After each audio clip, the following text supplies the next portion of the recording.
Boa tarde, que Deus abençoe a todos que vão assistir esse vídeo. Para quem não me conhece, meu nome é Alberto Amaral, já tem alguns dias que eu não faço nenhum vídeo. Eu vou fazer um que deve ficar bem pequeno hoje.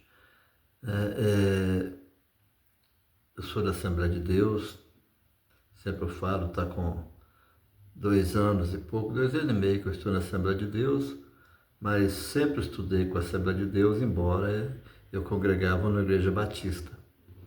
Mas como sempre estudava com a Assembleia de Deus, com os livros da CPAD, né?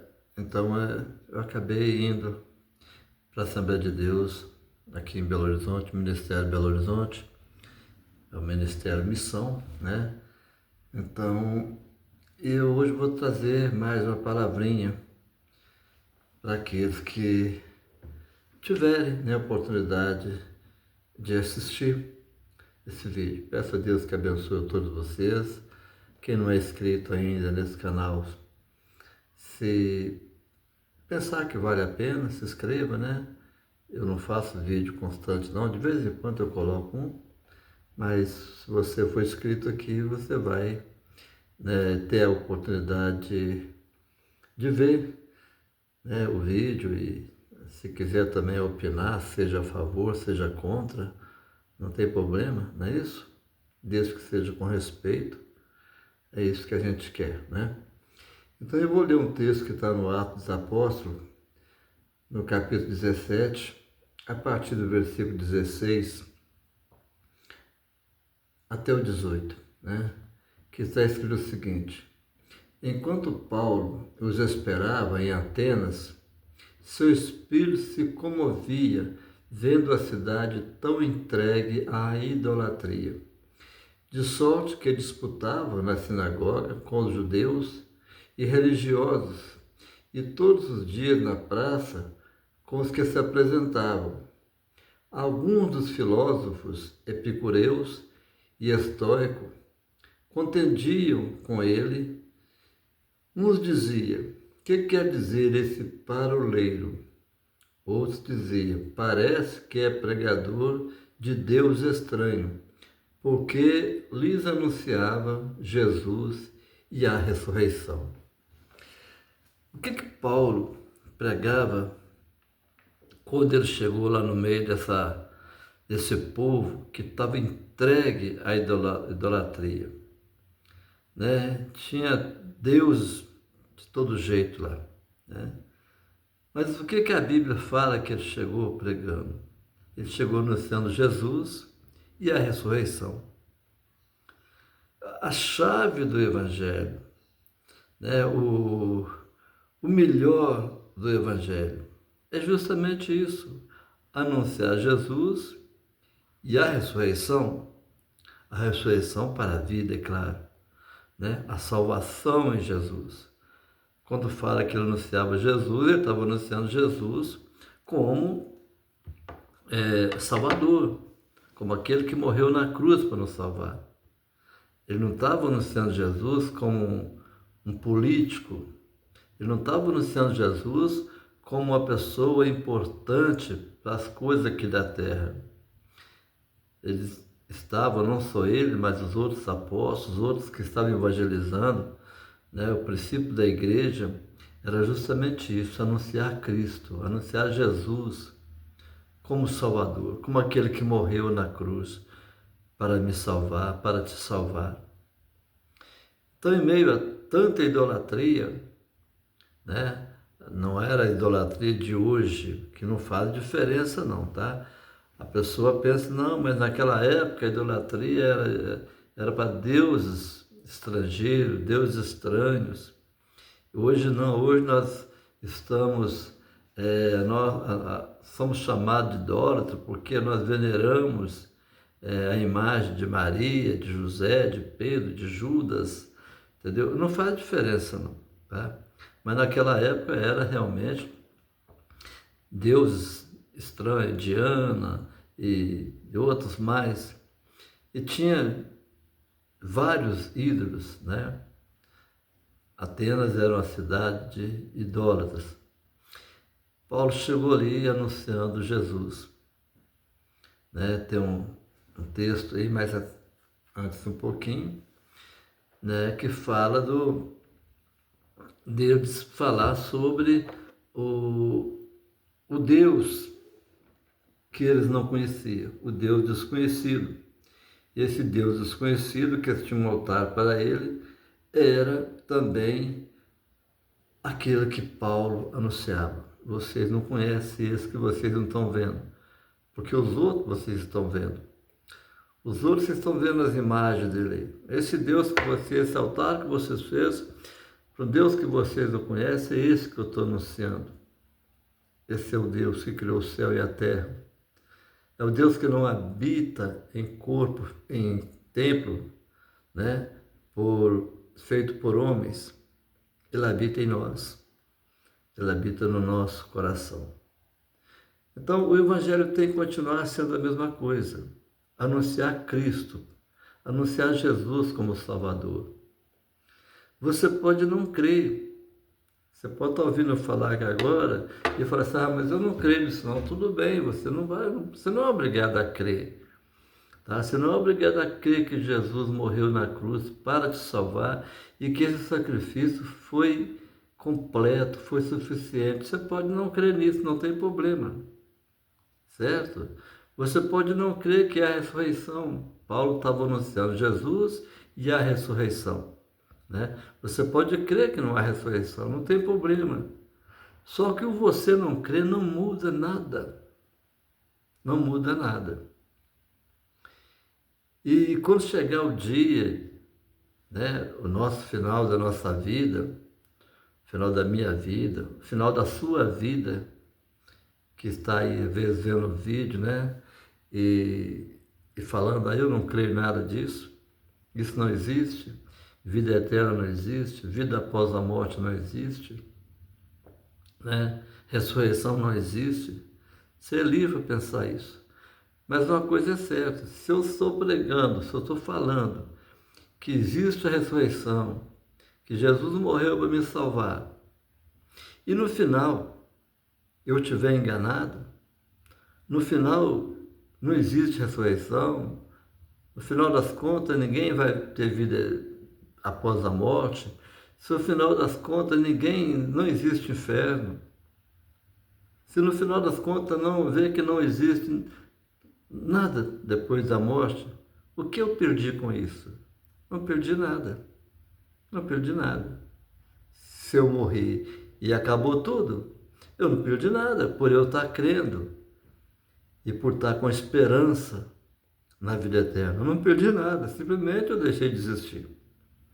Mas se eu estiver com a razão e você que está ouvindo está pensando que não existe nada, que não existe céu, que não existe inferno, que não existe condenação eterna, nem vida eterna.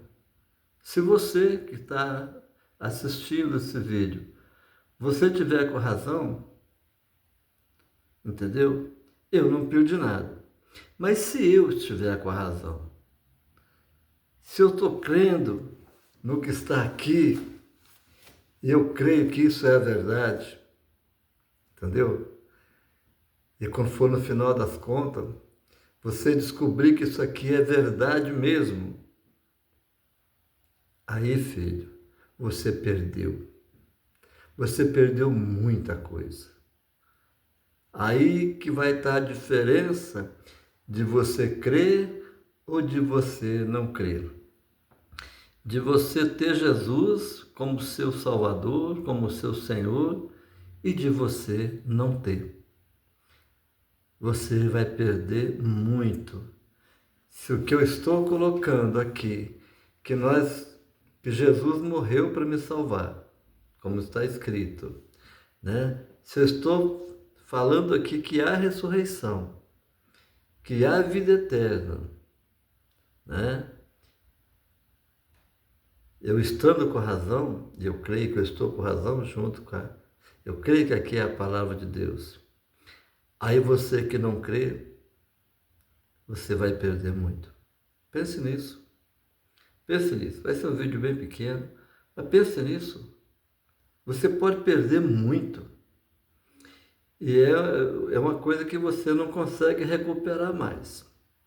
É agora, é hoje, é aqui nessa terra, enquanto você está com vida, enquanto você tem como pensar, como raciocinar, é agora que você tem essa oportunidade de entregar sua vida para Jesus, crer nele, né? Lá em João 3, versículo 16, o versículo mais conhecido da Bíblia, porque Deus amou o mundo de tal maneira que deu seu único Filho, para que todo aquele que nele crê não pereça, mas tenha a vida eterna. Entendeu? Lá em Marcos, capítulo 16, a partir do verso 15, diz o seguinte: Ide por todo mundo, pregai o evangelho. Aquele que crê e for batizado será salvo.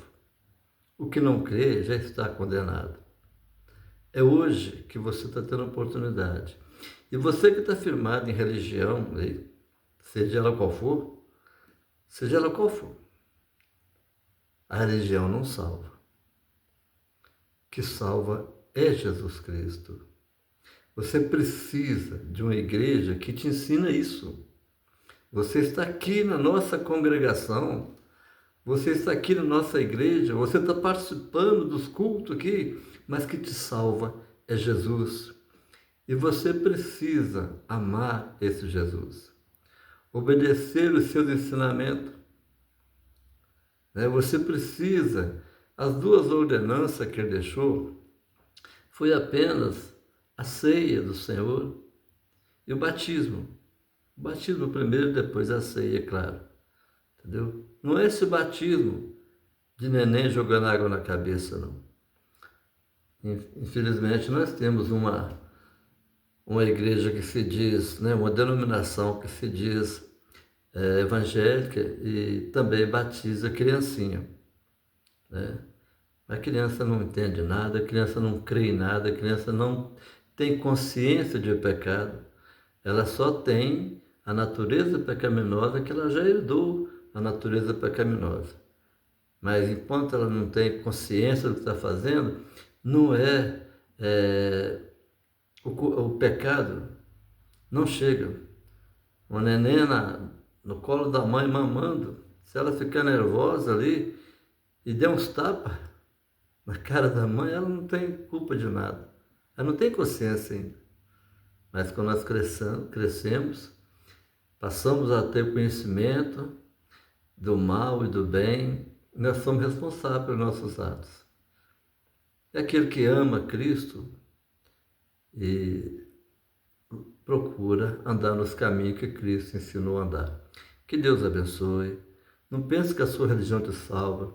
Não pense que as rezas feitas após a morte te ajudem em alguma coisa. Não ajudem em nada. Mas você sabe o que é nada? Nada é nada. Não ajuda em nada. É uma ilusão ensinada por algumas religiões aí, né? Que não tem fundamento bíblico. Não tem nada, você precisa de Jesus é hoje. Você precisa da sua salvação é hoje. E a salvação é pela graça de Deus, mediante a nossa fé em Jesus Cristo. Né? Como está lá em Efésios, capítulo 2, a partir do versículo 8. Pela graça sois salvos, mediante a fé. Isso não vem de vós, é dom de Deus. Ainda está escrito, não é por obras, para que ninguém se vanglorie. Ninguém vai arrastar papo e falar, eu mereço a salvação. Elvésio, irmão Elvésio, que estou falando aqui agora, meu merecimento é o inferno, filho. É o inferno. Pelos pecados que eu já cometi, é o inferno. Só que pela graça de Deus, pela misericórdia de Deus, por aquele sacrifício de Jesus lá na cruz do Calvário, no meu lugar, eu tenho certeza que se eu partir daqui agora, se Deus me chamar agora, recolher meu espírito agora, eu vou para diante dele, para viver eternamente junto com ele. Não é porque eu mereço, Como eu já falei, eu mereço o inferno. Mas Ele me amou. Ele morreu na cruz por mim. E morreu por você também. É só você crer nisso e procurar seguir seus caminhos. Que Deus abençoe, fique com Deus e até o próximo vídeo, que geralmente demora um pouco. Eu não faço vídeo sempre não, né? Lá no meu Facebook eu coloco um texto, né, todos os dias, pelo menos já tem bastante tempo, eu coloco todos os dias um texto pequeno com um versículo, 2 versículos e um comentário, mas aqui no YouTube eu demoro a colocar um vídeo aqui. Que Deus abençoe, até o próximo.